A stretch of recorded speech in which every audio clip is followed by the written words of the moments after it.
Probabilidades. Si bien ideas cercanas a la probabilidad han surgido desde muy antiguo, el origen de la teoría de la probabilidad se remonta a 1653, con el problema presentado por el Chevalier de Marais. El Chevalier de Marais era un escritor, y más interesantemente, un jugador, que tenía un problema con las apuestas a los dados.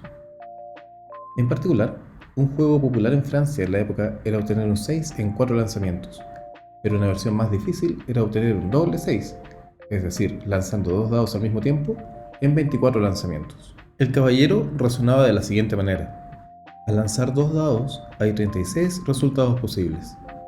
Cada uno de ellos es igualmente probable, de una manera intuitiva. La probabilidad de cada uno, por lo tanto, debe ser 1 partido en 36. Si lanzo 2 dados 24 veces, entonces la probabilidad va a ser 24 por 1 partido 36, que es 24 partido por 36, que es 2 tercios. El señor Marais sabía, de una forma bien práctica, que estaba equivocado. Había perdido montones de plata en apuestas. Sin embargo, no podía encontrar la causa de su error, por lo que escribió a un grupo de matemáticos para que lo ayudaran. De ellos, Pascal y de Fermat respondieron, y sus cartas contienen la base de la teoría de la probabilidad.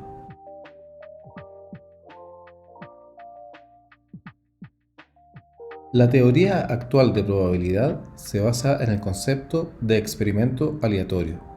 Un experimento aleatorio es una situación en la que no podemos predecir de antemano el resultado. Por ejemplo, si pongo a calentar agua, puedo predecir que hervirá a 100 grados Celsius aproximadamente. Es decir, la temperatura a la que hierve el agua no es aleatoria. Pero si me pregunto por el color de la ropa de la siguiente persona que pase frente a mi casa, la cosa cambia.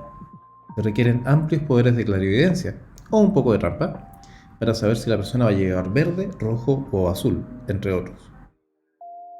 Un hecho fundamental a tener en cuenta es que, si bien no podemos predecir el resultado, eso no quiere decir que el resultado pueda ser cualquier cosa. En nuestro ejemplo anterior, la persona no va a andar vestida invisible, sino que los colores están dentro de un rango, aunque sea grande. Un experimento aleatorio más sencillo, y que casi todos hemos hecho, es tirar un dado. Al tirar un dado, no podemos predecir el resultado, salvo si el dado está cargado, pero sí sabemos que los resultados van a ser los siguientes: 1, 2, 3, 4, 5 o 6. Esos son todos los resultados posibles. El conjunto de todos los resultados posibles se llama el espacio muestral, que simbolizamos por omega. Para cualquier experimento aleatorio hay un espacio muestral. El espacio muestral puede ser muy restringido, como el de los resultados de tirar una moneda, que es cara o sello, o muy amplio, como el espacio muestral del experimento aleatorio qué edad tienen las personas que trabajan en Duo QC. Incluso hay espacios muestrales que son, en la teoría, infinitos, como el que resulta del experimento ¿cuántas gotas de lluvia caen en mayo en Chile? El resultado va desde 0 hasta un número desconocido, que en la práctica puede ser muy alto. Como sabemos que puede ser muy alto y es difícil ponerle límite, conviene representarlo como infinito. Es común que nos interese conocer solo parte de un espacio muestral. Por ejemplo, si sacamos sello, nos ganamos un premio. O si sabemos que la cantidad de lluvia es grande, podemos hacer preparativos para un invierno duro. Todas las posibles partes del espacio muestral, junto con el espacio muestral mismo, son los subconjuntos del espacio muestral. Pero es más común llamar a cada subconjunto un evento o suceso. Esto es importante, porque por fin podemos definir qué es la probabilidad. Cuando tenemos un espacio muestral, una probabilidad es un número que asignamos a cada suceso dentro del espacio muestral, de manera que cumpla con las siguientes condiciones. La probabilidad es un número entre 0 y 1, inclusive. La probabilidad del espacio muestral completo es 1. Si quiero saber la probabilidad de dos sucesos que no tienen nada en común, simplemente basta sumar las probabilidades. Con esas 3 condiciones, podemos definir completamente la probabilidad para cualquier suceso. Un ejemplo clásico de probabilidad es la que viene dada por la división del número de casos favorables por el número total de casos.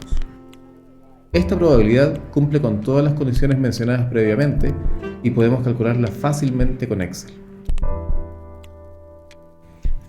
Consideremos la siguiente base de datos. que contiene los resultados de la encuesta nacional de empleo realizada el año 2018. Son 212 registros. Contiene distintas variables, pero consideremos la variable sexo. Calculemos la probabilidad de que una persona elegida al azar que haya respondido a esta encuesta haya sido hombre o mujer. Para esto podemos hacer una tabla dinámica.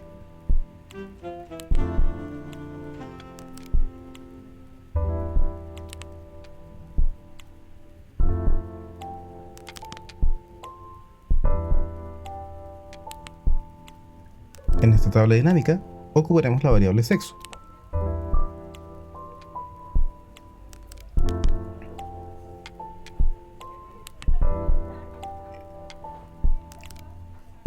Si nos fijamos bien, tenemos la cuenta de cuántas personas eran hombres o mujeres de las que respondieron a la encuesta. Sin embargo, queremos la probabilidad. Para eso, lo que podemos hacer es mostrar los datos como porcentaje del total general.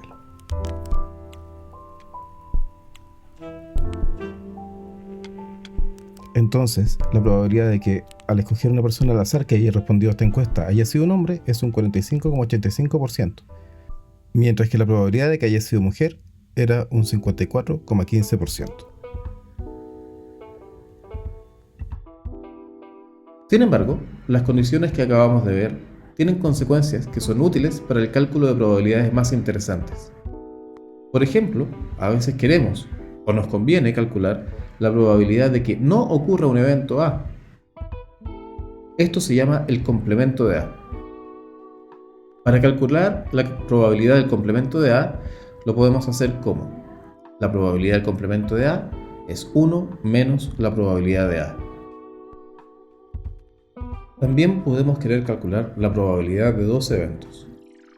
Si no tienen nada en común, simplemente sumamos las probabilidades. Pero ¿y si tienen? Podemos pensarlo de la siguiente forma. Calculamos la probabilidad del primer evento. Luego, calculamos la probabilidad del segundo evento. Como vemos, hubo un conjunto que contamos dos veces, una para el primer evento y de nuevo para el segundo. Ese conjunto se llama la intersección entre los eventos. Dado que lo contamos dos veces, podemos restarlo y obtenemos la respuesta correcta. La probabilidad de la unión de dos eventos A y B es la probabilidad de A más la probabilidad de B menos la probabilidad de A intersectado con B. Esas son dos de las consecuencias más útiles. También hay otras que son muy lógicas, como que la probabilidad de un evento imposible es cero. Veamos entonces otro ejemplo con Excel.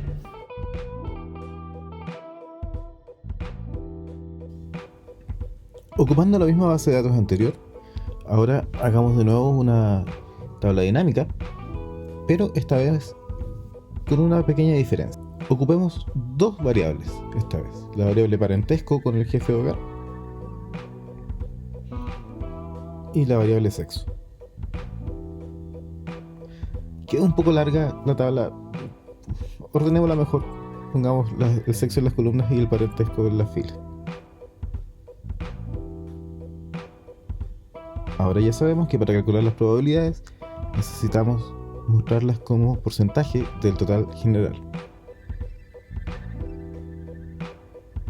Y ahí tenemos las distintas probabilidades. Entonces hagamos algunas cosas. Por ejemplo, ¿cuál es la probabilidad de que la persona que haya respondido a la encuesta sea el conviviente del jefe de hogar? Simplemente tomamos el total de los convivientes, que es el 4,84%. Podemos mostrarlo como porcentaje y todos felices. Ahora, ¿cuál será la probabilidad de que la persona que respondió sea el conviviente o el hijo del jefe de hogar?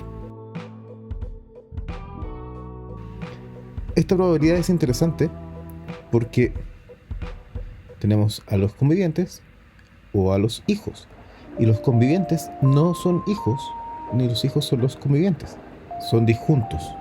Por lo tanto, como no tienen nada en común, simplemente sumamos las probabilidades.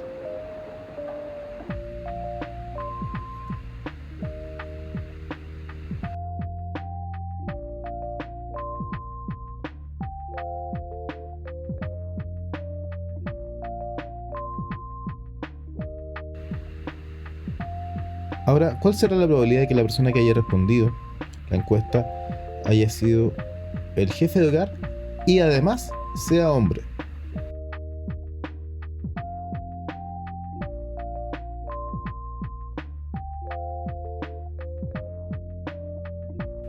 En esa columna tenemos a todos los hombres y en esa fila tenemos a todos los jefes de hogar. Se encuentran justamente ahí. La probabilidad de que la persona que haya respondido sea jefe de hogar y hombre es un 20,06%.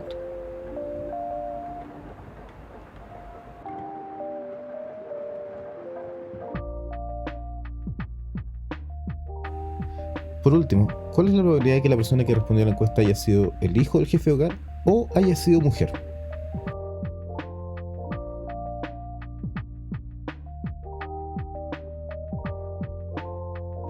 En este caso, es un poco distinto que el caso del conviviente o hijo, porque ahí están las mujeres, en esa columna, en esta fila tenemos a los hijos, y los dos se encuentran. Hay algo que tienen en común, que es ese 17,29%. Por lo tanto, para calcular la probabilidad, tenemos que calcular la probabilidad de cada uno. Tenemos ahí a los hijos, más la probabilidad de que sea mujer la persona que respondió, menos lo que tienen en común, ese 17,29%. Finalmente, la probabilidad es un 71,15%.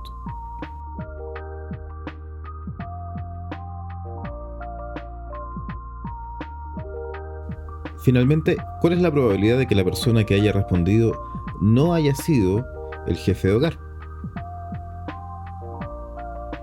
Recordemos que esto es el complemento, es decir, se calcula como 1 menos la probabilidad de que sí haya sido el jefe de hogar.